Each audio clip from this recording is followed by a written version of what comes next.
होंगे budgeted sales के, ये यूनिट्स आएंगे यहाँ इस वर्ड में, क्योंकि हमने यहाँ एरिया में नहीं लिया था, हमने यहाँ भी एग्जैक्ट फिगर में लिया था। तो 31250 और 000 ये करने के बाद बैलेंसिंग फिगर देखेंगे क्या। हाँ जी 2815 और 000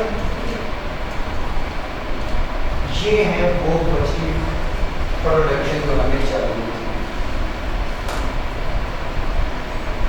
लगा तो मुश्किल था क्वेश्चन स्टार्ट में, बट उसे मैनेज करना था। वो ओपनिंग, क्लोजिंग, सेल्स और प्रोडक्शन, चार ही चीजें थी। और प्रोडक्शन हमसे मांगा गया था। जब प्रोडक्शन हमसे मांगा गया, ओपनिंग, क्लोजिंग और साथ में परचेजेस या production is equal to sales. Opening plus production minus closing is equal to sales.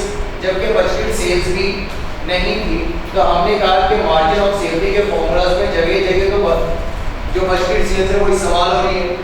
अगर उसको निकाला जाता तो अगर डायरेक्ट भी आप पहला ये वाला फॉर्मूला लगाते, डायरेक्ट भी पहला ये वाला फॉर्मूला लगा के आप देखते तो आपके पास आना था margin of safety is equal to budgeted sales minus break even sales. और ब्रेक इवन सेल्स के लिए ये वाली चीज बन जाएगी। अब अगला मसला ये था कि भाई इसको पुट कहाँ पे करें। फिर आपने आना था, क्योंकि परसेंटेज में इसकी परसेंटेज गिवन थी, मार्जिन ऑफ सेफ्टी नहीं पता था, बजटेड सेल नहीं पता था। आप जब मार्जिन ऑफ सेफ्टी इसके बराबर थी तो इसमें वो मुक्त करें। उसके बाद फिर इक्वेशन से बचा सिर्फ बजटेड सेल्स, बाकी वेरिएबल्स खत्म हो गए।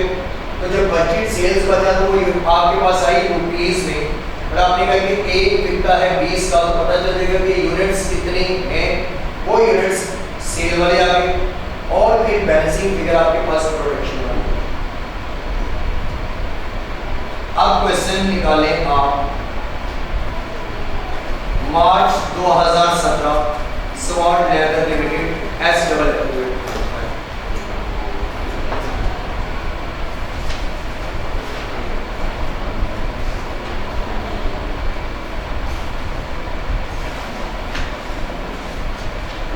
मार्च 2017 क्वेश्चन नंबर 9 उस अटेम्प्ट के अकॉर्डिंग SFL ये क्वेश्चन है, इसे रीड करें फिर इसे सॉल्व करें।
इधर क्लास में रीड करने के लिए टाइम दिया जाता है, ये अगर यहाँ आदत बनाएंगे क्वेश्चन को साथ समझने की तो एग्जाम में भी वही आदत रहेगी।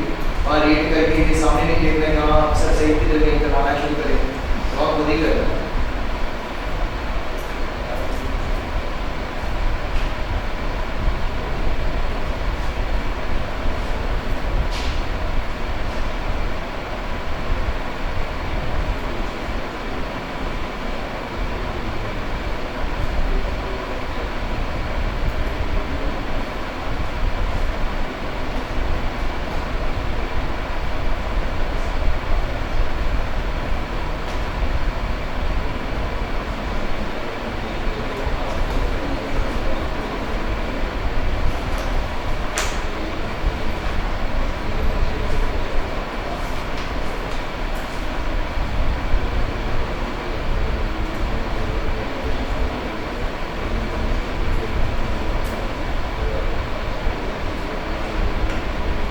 आइडेंटिफाई करके बताएं कि इसमें सबसे पहले ऊपर की रिक्वायरमेंट क्या है।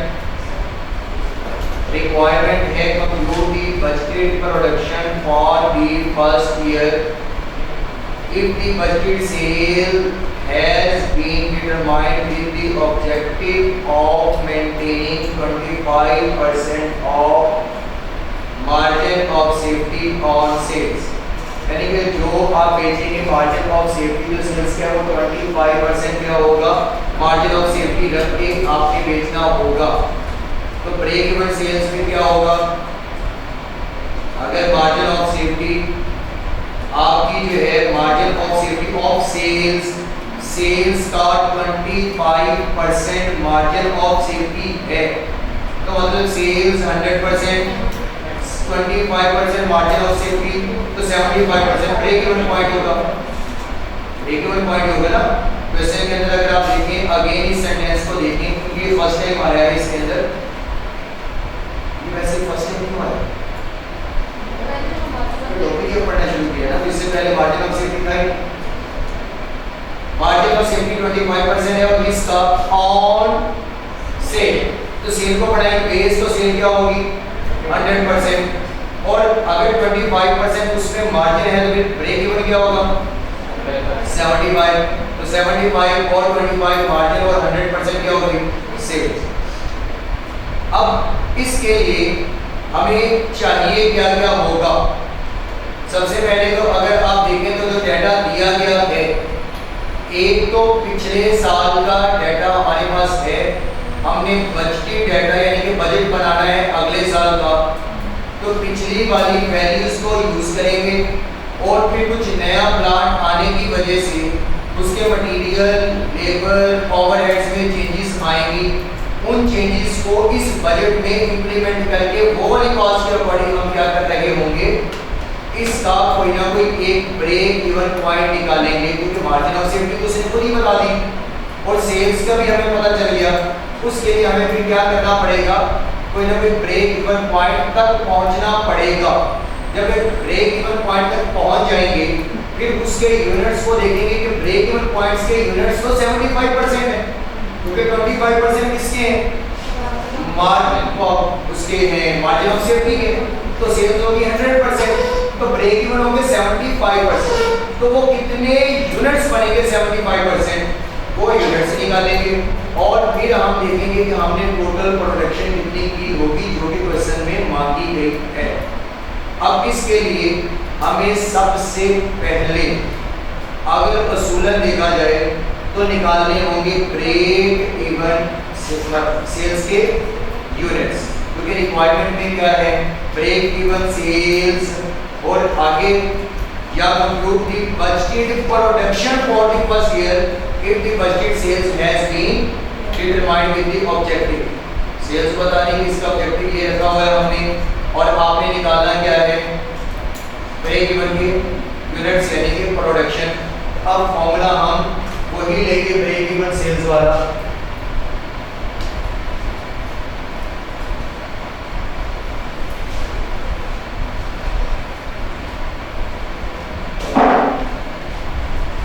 ब्रेक इवन सेल्स इसमें चाहिए यूनिट्स में, क्योंकि उसने कंप्यूट करने को क्या कहा है जी प्रोडक्शन। लेकिन हमें कहीं ना कहीं इसको सॉल्व करने का हिंट मिल रहा है कि ये हम किससे कर सकते हैं, यूनिट से मिल रहा है कहीं ना कहीं। वरना मैं तो रेवेन्यू से भी यूनिट तक तो आ ही सकता था ना। रेवेन्यू से अभी भी हम रेवेन्यू से सेल्स के पैसों से यूनिट तक पहुंचे ना, पहुंच सकते थे या नहीं। मैंने डायरेक्टली एक दो फॉर्मूला लगा दिया अभी। हाँ और इसके अलावा यूनिट्स को मल्टीप्लाई भी सेल प्राइस से करके रेवेन्यू तक तो जाया जा सकता है ना। इसमें हमें मटेरियल की कॉस्ट भी पता है, लेबर का भी पता है, वेरिएबल ओवरहेड्स का भी पता है। तो जब तीनों को ऐड करेंगे तो कंट्रीब्यूशन निकाल सकते हैं। इसमें तो सीधी सीधी बात ही कंट्रीब्यूशन वाली हमारे सामने है। कहीं ना कहीं सीएस रेशियो का तो जिक्र है ही नहीं ना। अगर होता है जैसे अभी मैंने एग्जांपल करवाई, तो फिर total fixed cost divided by CS ratio से बजटेड सेल्स ये सब कुछ निकाल के फिर यूनिट्स में लेके जाते। अब उसने सीएस रेशियो या ऐसा कोई हमें रास्ता नहीं दिया, सीधा रास्ता ओपन किस चीज का, कंट्रीब्यूशन पर यूनिट का। तो यहाँ से हम पहुंच सकते हैं कंट्रीब्यूशन पर यूनिट वाले फॉर्मूला तक या नहीं। तो फिर हम यूनिट्स वाला ही फॉर्मूला डायरेक्ट क्यों ना लगाएं। इसके लिए फॉर्मूला था total fixed cost divided by contribution. एक प्रोडक्ट है, एक से ज्यादा है, एक एवरेज कंट्रीब्यूशन पर यूनिट में कोई एवरेज इसका नहीं लगेगा।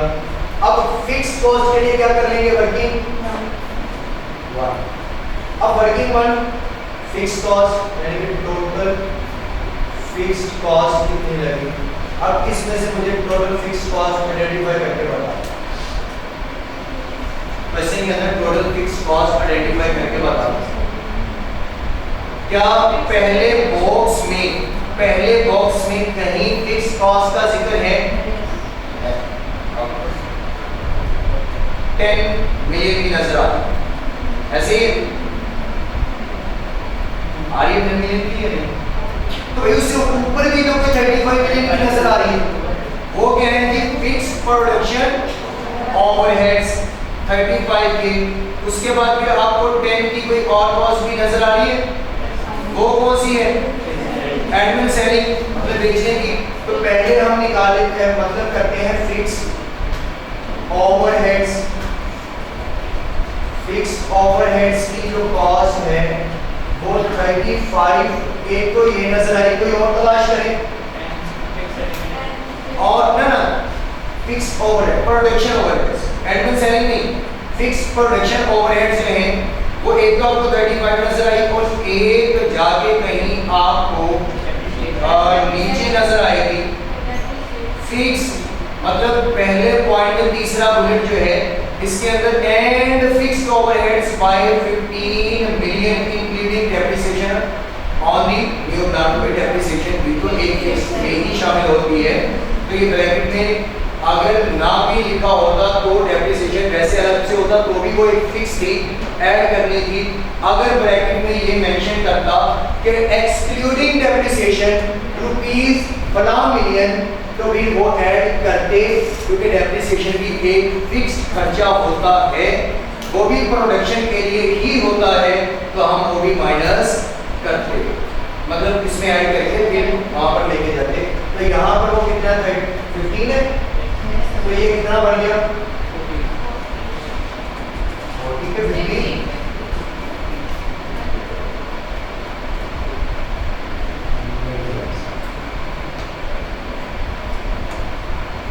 ये 50 मिलियन आपके पास क्या आ गया जी, ये पहले निकला है फिक्स कॉस्ट।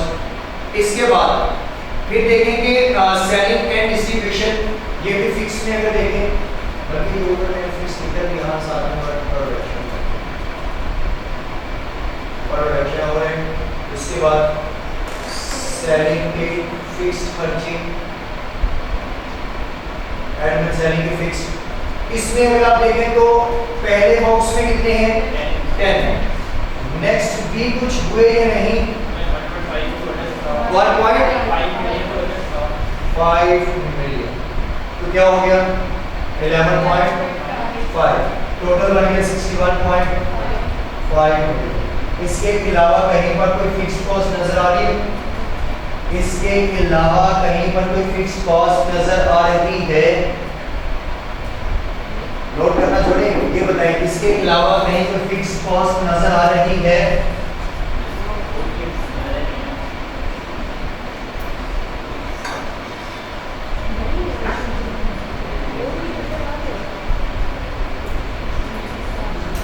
है या नहीं, या कोई लग रही है या नहीं?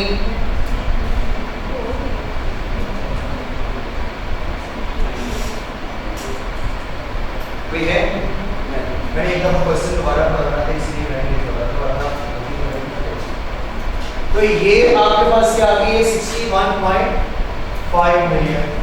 61.5 मिलियन। अगर यहाँ पर तो मैंने सिर्फ वर्किंग के लिए उसे शॉर्ट फॉर्म में कर लिया था, वैसे मैंने पूरी फिगर लिख दी 61.5 मिलियन। इसके बाद आते हैं जी वेरिएबल कॉस्ट। अच्छा वेरिएबल कॉस्ट कंट्रीब्यूशन निकालने के sale price minus variable cost पे आएंगे, तो सेल प्राइस का तो अभी आइडिया